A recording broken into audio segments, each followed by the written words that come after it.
Guys, जैसा कि कल होने वाली है बैंक निफ्टी की एक्सपायरी, किस तरह से उसमें कंप्लीट एनालिसिस बन रहा है, किन बातों का हमें ध्यान रखते हुए चलना है जिससे कि हम ट्रैप से बचते हुए एक अच्छी ट्रेड, अच्छा मोमेंटम उसमें कैप्चर कर सकें, प्लान कर सकें, उस बारे में कंप्लीट एनालिसिस करने वाले हैं। साथ ही साथ निफ्टी 50 का चार्ट हमें क्या बोल रहा है उसके बारे में भी स्टडी करने वाले हैं।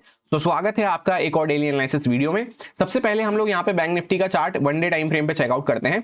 तो आपको देखने को मिलेगा कि जहां पे रेजिस्टेंस की ट्रेंड लाइन हमें देखने को मिल रही थी, इस तरह से मार्केट बार बार यहाँ पे आता था, रेजिस्टेंस फेस करता था, उसी के आसपास से यहाँ पे मार्केट वापस से सेलिंग में जाना चालू किया है। 2-3 दिन यहाँ पे मार्केट कंफ्यूज बना रहा। उसके बाद यहाँ पे कल एक प्रॉपर इनसाइड कैंडल हमें देखने को मिल रही थी। तो उसके बाद मैंने प्लान आपसे यही शेयर किया था कि यहाँ पे फ्राइडे को एक बड़ी सी स्पिनिंग टॉप कैंडल बनी थी, मंडे को, उसके बाद यहाँ पे लास्ट मंडे को ही अच्छा मूव हुआ था। तो इस मंडे पे हम एक्सपेक्ट नहीं कर रहे थे कि कोई अच्छा मूव हो जाए, इस वजह से इनसाइड कैंडल बनी थी। और अब हमने यही प्लान किया था आज के दिन के लिए कि मार्केट अगर इसका इनसाइड कैंडल का, अंदर वाली कैंडल का लो ब्रेक करता है या फिर हाई ब्रेक करता है तो पहला मोमेंटम हम कम क्वांटिटी से और अच्छे से ट्रेल करते हुए प्लान कर सकते हैं। उसके बाद अगर कोई प्राइस एक्शन हमें दिखता है, जैसे ऊपर जा रहा है या नीचे जा रहा है, तो कोई प्राइस एक्शन दिखता है तो और क्वांटिटी वहां पे ऐड कर सकते हैं। सो यहाँ पे इनसाइड कैंडल का हमें लो ब्रेकडाउन होता हुआ नजर आया। उसके बाद काफी अच्छी यहाँ पे सेलिंग देखने को मिली, जहां पे एग्जैक्टली ये जो मार्केट का पहले कंफ्यूजिंग वाला जोन था, इस लेवल के आसपास से आप देख सकते हैं, यहां से पहले ये हमारा रेजिस्टेंस था, इस लेवल के आसपास ऊपर गए, सस्टेन नहीं कर पाए, वापस नीचे आए, फिर वापस यहाँ पे रेजिस्टेंस फेस करा, अभी एग्जैक्टली उसी के आसपास हम वापस से पहुंच चुके हैं। और इसी के साथ अगर हम चेकआउट करते हैं डाउन साइड के इंपॉर्टेंट सपोर्ट को, तो मेन जो सपोर्ट है हमारा, मेन जो चैनल की लोअर साइड है, वो तो काफी दूर हमें देखने को मिल रही है। फिलहाल ये बीच में मार्केट वापस से यहाँ पे सेंटर में आ चुका है, जो कि एक इसका कंफ्यूजिंग वाला एरिया है। नीचे से हम ऊपर गए तो यहीं पे बार बार कंफ्यूजन फेस कर रहे थे, उसके बाद ऊपर गए, वापस सस्टेन नहीं कर पाए, अभी एग्जैक्टली उसी लेवल के आसपास, उसी जोन के आसपास हम आ चुके हैं। तो यहाँ पे हम ज्यादा अग्रेसिव होकर तो कुछ भी प्लान नहीं कर सकते। इंट्राडे बेसिस तक हम यहाँ पे छोटे मोटे पॉइंट्स कैप्चर करते हुए चल सकते हैं। और यूं भी प्रोबेबिलिटी वाइज अगर हम चेकआउट करते हैं तो आज के दिन फिन निफ्टी की एक्सपायरी थी, आज काफी बड़ा मूव होता हुआ नजर आया है इनसाइड कैंडल के ब्रेकडाउन के साथ। तो कल वापस से कोई बहुत बड़ा मूव हो जाए उसके लिए तो मैं पर्सनली एक्सपेक्ट कम कर रहा हूं। होने को हो सकता है, पर वो एक एबनॉर्मल सिचुएशन रहेगी कि जहां पे बैक टू बैक आप देखेंगे 1 2 3 4 5 रेड कैंडल्स यहां पे हमें देखने को मिल रही है, और एक एक्सपायरी ट्रेंडी हो चुकी है फिन निफ्टी की, जहां पे कोई हमें शार्प रिवर्सल अपसाइड पे देखने को नहीं मिल रहा था, उसमें भी सेम टाइप की कैंडल ही यहां पे देखने को मिली है। तो उसके बाद वापस से यहाँ पे कोई नेक्स्ट एक्सपायरी जो बैंक निफ्टी की अगले दिन होने वाली है, वो वापस से ट्रेंडी हो जाए, उसके चांसेस कम हो जाते हैं।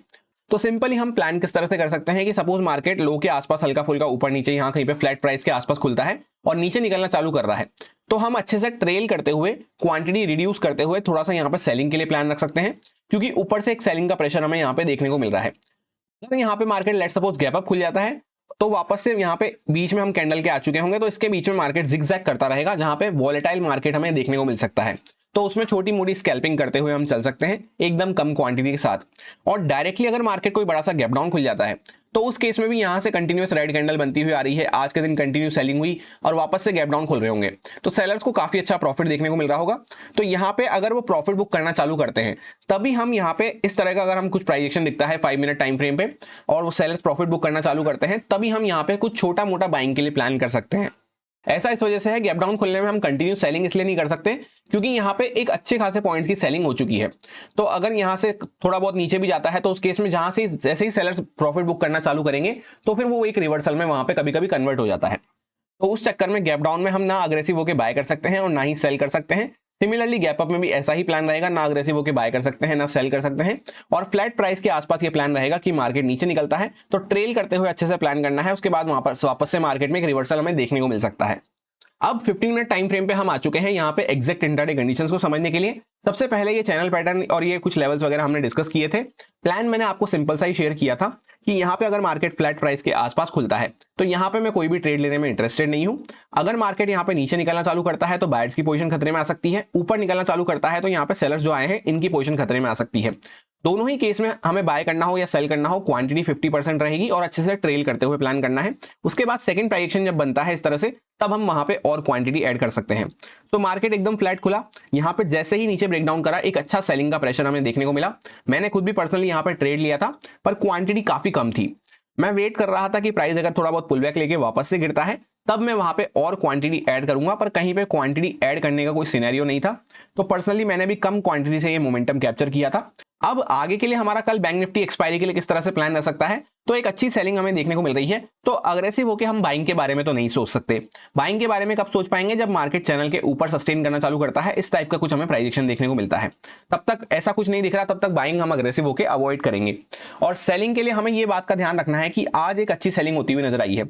अब लेट सपोज कल यहाँ पे फ्लैट प्राइस के आसपास इसी के अंदर में हम कहीं पे खुल जाते हैं, उसके बाद हल्का फुल्का ऊपर नीचे वापस से मार्केट यहाँ पे ब्रेक डाउन कर रहा है, तो फिर यहाँ पे हमें कुछ पॉइंट्स की सेलिंग और देखने को मिल सकती है, जहां पे 80 से 100 पॉइंट का टारगेट पकड़ते हुए या तो हम ट्रेल करते हुए चल सकते हैं या फिर प्रॉफिट बुक करते हुए चल सकते हैं। 100-120 पॉइंट के बाद एटलीस्ट यहाँ पे ट्रेल करना जरूरी हो जाता है। अब suppose directly market gap up खुल जाता है, तो पूरे यहाँ पे सेलिंग के बीच में हम गैप अप खुल रहे होंगे, प्लस ये रेजिस्टेंस की ट्रेंड लाइन भी यहाँ पे आएगी, तो यहाँ पे मार्केट थोड़ा सा जिगजैग बना रह सकता है। इसके बीच में हम छोटी मोटी स्कैल्पिंग करते हुए चल सकते हैं, जहां पे मार्केट वॉलेटाइल कंसिडर करते हुए हम काम कर सकते हैं। थोड़ा बहुत ऊपर गया तो नीचे आ गया, नीचे गया तो ऊपर आ गया, इस तरह के काम हम यहाँ पे कर सकते हैं। फिर यहीं पे थोड़ी देर मार्केट होल्ड करता रहता है गैप अप खुल के, और फिर सेकंड हाफ वगैरह में कुछ ब्रेकआउट हो रहा है, तब हम यहाँ पे इस ब्रेकआउट को कंसिडर कर सकते हैं। इसमें फिर भी हमारी बाइंग में क्वांटिटी कमी रहेगी। जब तक इस टाइप का प्राइस नहीं बन जाता चैनल के ऊपर, तब तक हमारी बाइंग में क्वांटिटी कमी रहेगी। और ऐसे भी अगर हम चैनल की लोअर साइड को कंसिडर ना भी करें, तो यहाँ पे ये एक इंपॉर्टेंट लेवल है, हमारा इंपॉर्टेंट जोन है पूरा, क्योंकि यहीं से ये शार्प मोमेंटम की शुरुआत हुई थी।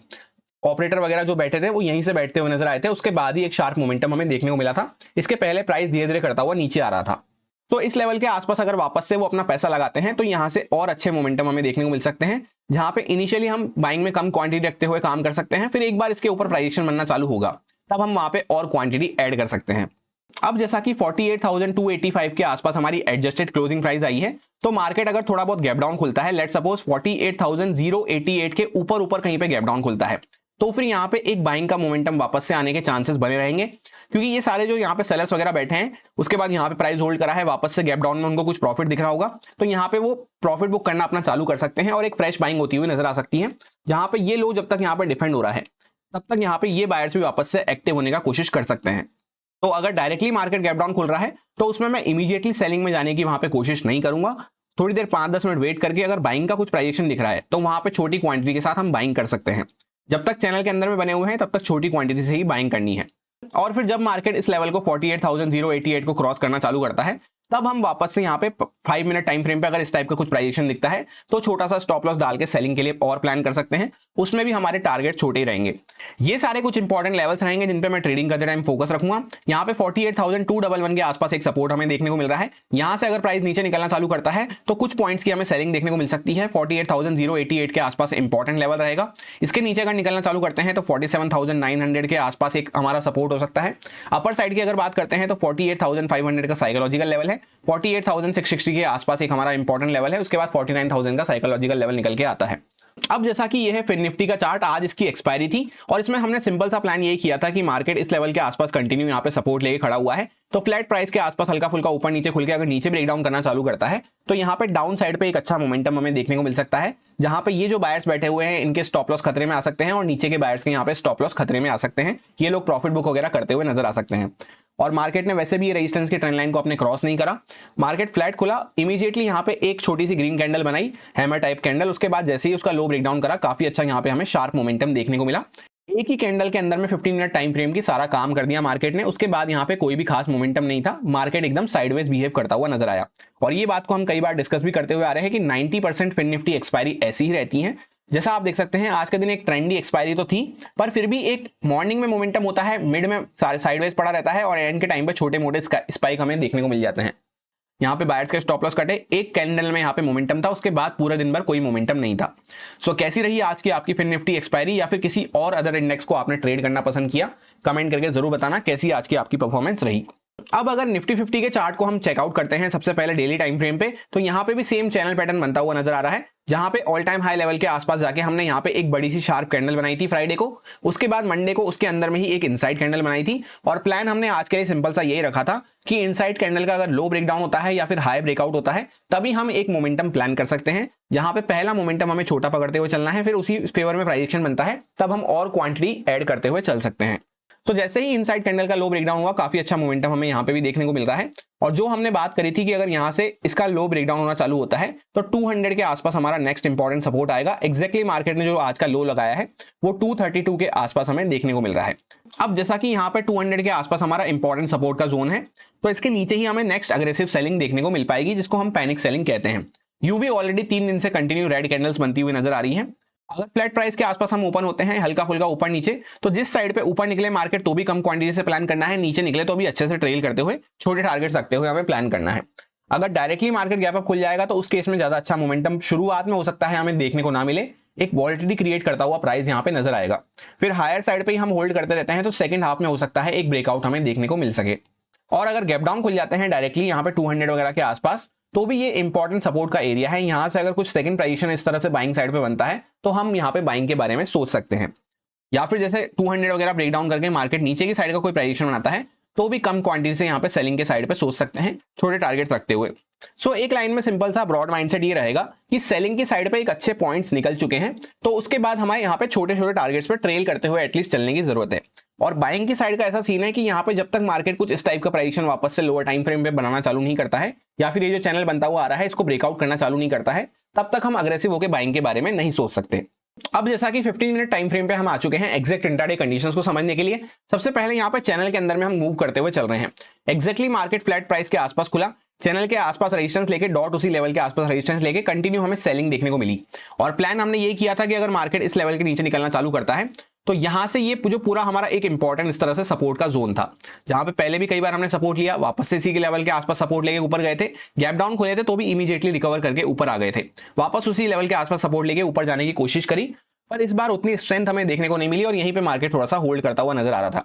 तो इसके नीचे काफी अच्छी हमें सेलिंग देखने को मिली, ये सारे जो बायर्स बैठे हुए थे इनके स्टॉप लॉस कवर होते हुए नजर आए। और अभी हम चैनल की एकदम लोअर साइड के आसपास आके यहाँ पे थोड़ा सा वॉलिटिलिटी क्रिएट करते हुए नजर आ रहे हैं। तो फ्लैट प्राइस के आसपास मार्केट खुलता है तो वॉलेटाइल बना रहेगा, जहां पे अगर ऊपर निकलता है तो भी कम क्वांटिटी रखनी है क्योंकि चैनल का ये रेजिस्टेंस वगैरह आएगा।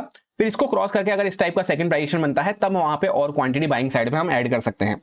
नीचे निकलते हैं तो भी यहाँ पे टारगेट छोटे रहेंगे क्योंकि यहाँ पे जैसे ही एक गैप हमारा पेंडिंग पड़ा हुआ है, इसके आसपास हमें एक इंपॉर्टेंट सपोर्ट देखने को मिल सकता है जो कि 200 से लेकर 164 के आसपास निकल के आएगा। तो यहाँ तक के लिए छोटा मोटा मोमेंटम अगर कोई मिलता है तो हम कैप्चर कर सकते हैं, अदरवाइज फिर मार्केट वापस से यहाँ से रिवर्सल वगैरह दिखा सकता है। और गैप अप के केस में यहाँ पे चैनल की हायर साइड पे हम ओपन हो रहे होंगे, तो उसके आसपास अगर मार्केट थोड़ी देर सस्टेन कर जाता है, शुरुआत में एकदम मार्केट ओपन होते ही हमें कुछ भी प्लान नहीं करना, थोड़ी देर मार्केट यहाँ पे रुक जाता है, फिर अगर ब्रेकआउट कर रहा है तभी हमें कोई अच्छा मोमेंटम मिल पाएगा। क्योंकि आज के दिन क्या हुआ है, मार्केट हल्का फुल्का फ्लैट टू गैप अप खुला, चैनल की रेजिस्टेंस के हायर साइड पे खुला, पर इमीडिएटली हमें सेलिंग देखने को मिली। अगर वापस से ऐसा चैनल की हायर साइड पे हम खुल रहे हैं और थोड़ी देर रुक के अगर ब्रेकआउट होता है तो बाइंग साइड पे हो सकता है एक अच्छा मूव मिल जाए। और सिमिलरली डायरेक्टली गैप डाउन खुलते हैं तो ये पूरा हमारा इंपॉर्टेंट सपोर्ट का जोन है। यहां से अगर कुछ बाइंग का मोमेंटम आता है, सेकंड पोजीशन हमें दिखता है 5 मिनट टाइम फ्रेम पे, तो हम बाइंग साइड पे प्लान रख सकते हैं। सेलिंग के अग्रेसिव सेलिंग के बारे में इसके नीचे ही सोच पाएंगे जब इसके नीचे कुछ प्राइजेशन बनना चालू होता है। फिर काफी बड़े टारगेट्स हमें डाउन साइड पे देखने को मिल सकते हैं, जहां पे इन लोज वगैरह के आसपास तक भी हम आ सकते हैं, जहां से एक शार्प मोमेंटम हमने किया था। क्योंकि इस पूरे मोमेंटम के बीच में फिर यहाँ पे कोई मेजर सपोर्ट हमें देखने को नहीं मिल रहा है, सिर्फ यहाँ पे साइकोलॉजिकल लेवल बीच में आएगा। बाकी लेवल्स वगैरह सारे एज इट इज वही हैं, कोई भी चेंजेस मैंने नहीं किए हैं इसमें। यही मेरा सिंपल सा एनालिसिस बन रहा था दोनों इंडेक्सेस में, जो आपके साथ प्योरली एजुकेशन एक्सपीरियंस पर्पस से शेयर किया गया है, सारे लॉजिक्स एंड रीजंस को एक्सप्लेन करते हुए। अब अगर आपको अच्छा लगा हो, समझ में आया हो, तो आप इसको यूज में ले सकते हैं अपने रिस्क पे, अपने प्रॉपर रिस्क मैनेजमेंट को फॉलो करते हुए, अच्छे से स्टॉप लॉसेस वगैरह को फॉलो करते हुए। Happy bank Nifty expiry, thank you.